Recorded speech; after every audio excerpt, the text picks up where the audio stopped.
Alors ici nous sommes dans le jardin potager de la ferme, un jardin typique que l'on trouve souvent dans les designs de permaculture, c'est-à-dire un jardin bien orienté avec une pente au sud, des buts de culture et puis des techniques qu'on va voir, des techniques très simples pour conserver l'humidité dans le sol, un gros tas de mulch là prêt à être utilisé, qui a été coupé récemment dans le champ proche, réserve de compost. Donc une des principales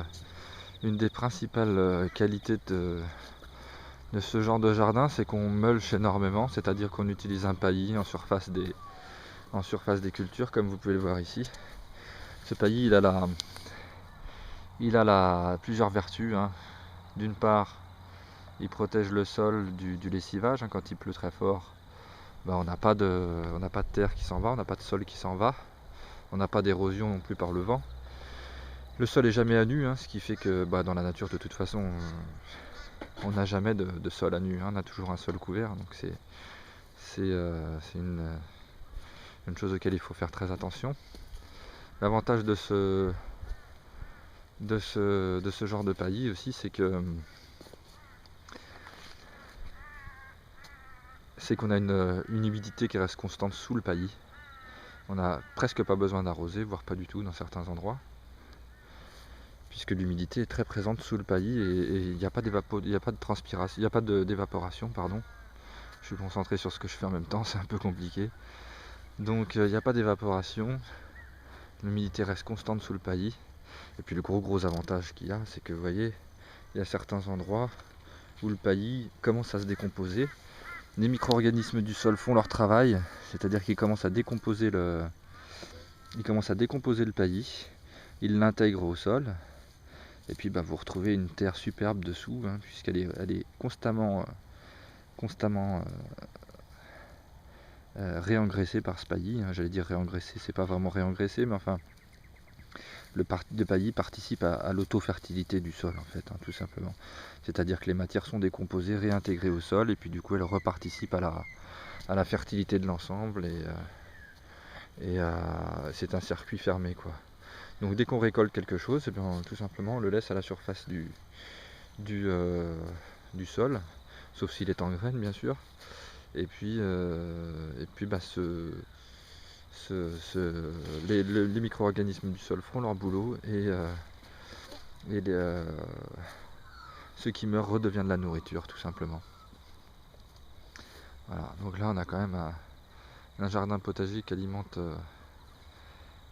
quasiment tout le centre de formation. Bon, ici on est en hiver là en Australie, hein, donc même s'il fait encore une dizaine à une vingtaine de degrés la journée, on n'a pas une variété de cultures comme on pourrait avoir en été. Les jardiniers français en savent quelque chose aussi, l'hiver c'est un petit peu plus compliqué. Mais il y a quand même pas mal de choses, quoi. C'est quand même assez dense là-dedans. Bon, évidemment, la culture dans ces buts sont des cultures associées, hein. C'est-à-dire qu'il y a des plantes qu'on peut mettre ensemble, qui vont s'apporter mutuellement des bienfaits. Il y a un livre assez connu qui s'appelle Le poireau préfère les fraises.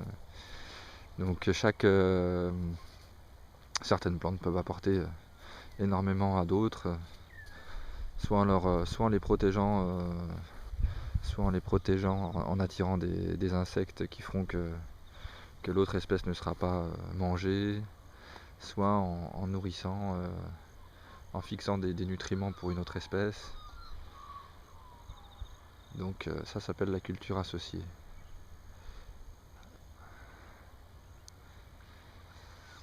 Voilà, on a un très bel exemple de culture en but. Les passages au milieu, ils sont régulièrement entretenus. Et puis, on n'a pas un gros désherbage à faire, hein, quand on a des paillis aussi importants, tout simplement parce que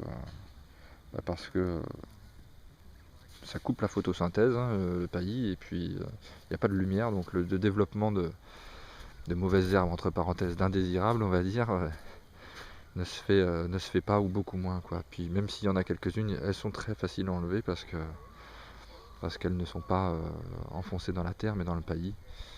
Et donc c'est pas très compliqué à retirer. Voilà, voilà. À la prochaine.